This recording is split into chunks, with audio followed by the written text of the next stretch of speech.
The war in West Asia is now into the 21st day, with neither side willing to dial down attacks and counterattacks.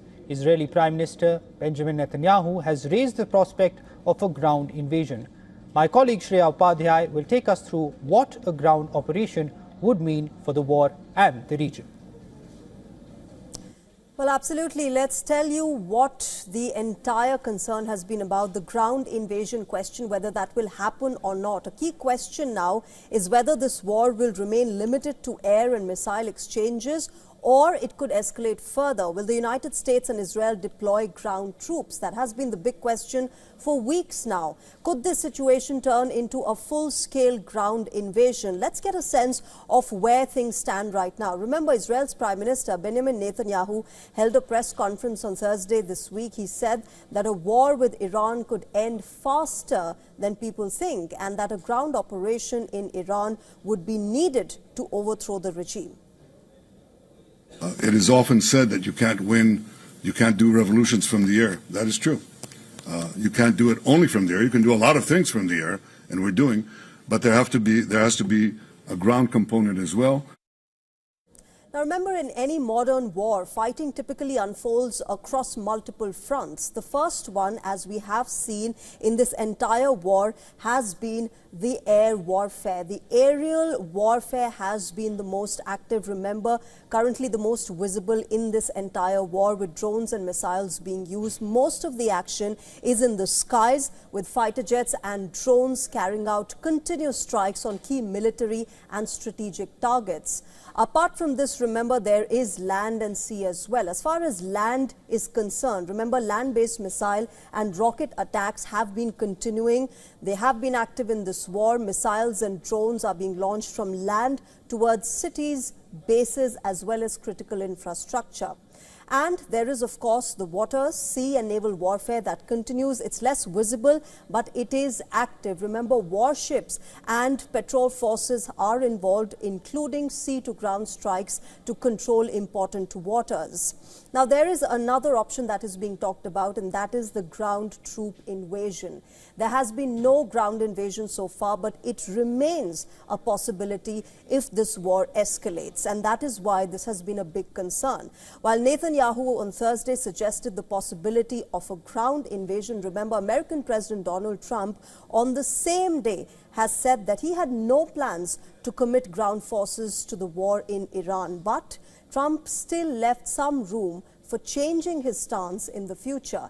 And that raises an obvious question. Which countries has the United States invaded or militarily intervened in the recent decades? Let's take you through. Remember, since the end of the Cold War, the United States has engaged in several large-scale military invasions and interventions abroad. It has invaded Afghanistan, for example, in October 2001. We all know how that fared. After the September 11th attacks to dismantle Al-Qaeda is when America started this ground invasion back in 2001.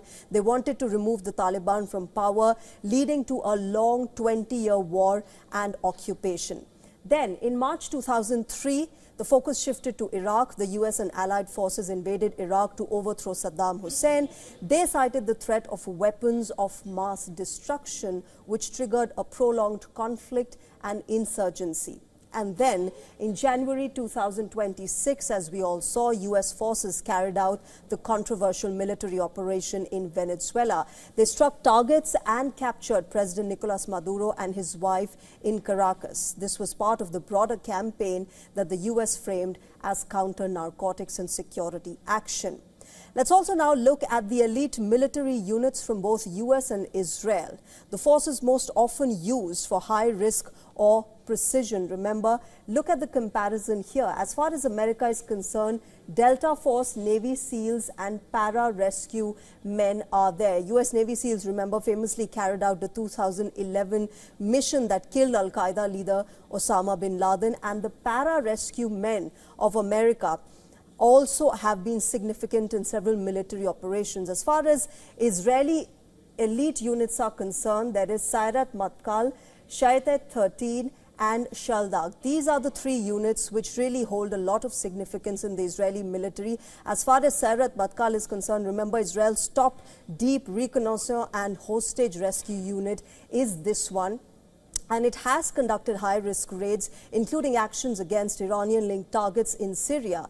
Meanwhile, Shaita 13, this particular unit is the Israeli equivalent of the U.S. Navy SEALs. And the Shaldag, this one, is the elite Israeli Air Force commando unit that is trained if the U.S. and Israel decide a full-scale ground invasion of Iran. And it would be extremely challenging. Remember, Iran covers 1.63 million square kilometers. It has a population of 92.4 million people, and therefore, it is geographically about 4 times larger than Iraq and contains extensive mountainous regions and terrain as well. And that's why a lot of strategic experts have been saying that Iran is not Iraq, not just militarily, but topographically, the entire region is hard to contain. This makes the occupation and sustained ground combat far more complex in Iran. Analysts have been saying that any U.S. mission to recover nuclear material would be highly targeted and limited, unlike the Iraq invasion. It would likely involve small specialized units such as the 82nd Airborne Division. And we'll also go through the targets, whether it's Navy SEALs or the Army Special Forces, they all have been, prepared to invade on ground if there is a command from U.S. and Israeli leadership. Their targets would be nuclear sites like Natanz, Fordo and Isfahan in Iran, as well as the Kharg Island. Remember, these 3 sites came under attack back in June 2025 as well in that 12-day war. Kharg Island has been in focus this year. Operations would begin with air superiority and suppression of the Iranian defenses, followed by precise, fast ground actions that are focused on intel gathering. But remember, Iran has made it clear that they are prepared for whatever comes their way. Take a listen. We are ready. Even maybe you have seen the news that many Iranian people, after the first strike on the Kharg, they voluntarily took the ships to the Kharg Island to defend. They said, okay, we are ready to combat with Americans, because they actually said we are bringing the troops, some things. We said, okay, we are ready. As our foreign minister mentioned, that we are, for 20 years, we are well prepared. We are waiting for them on the ground. If they have there, okay, please, and you can try it.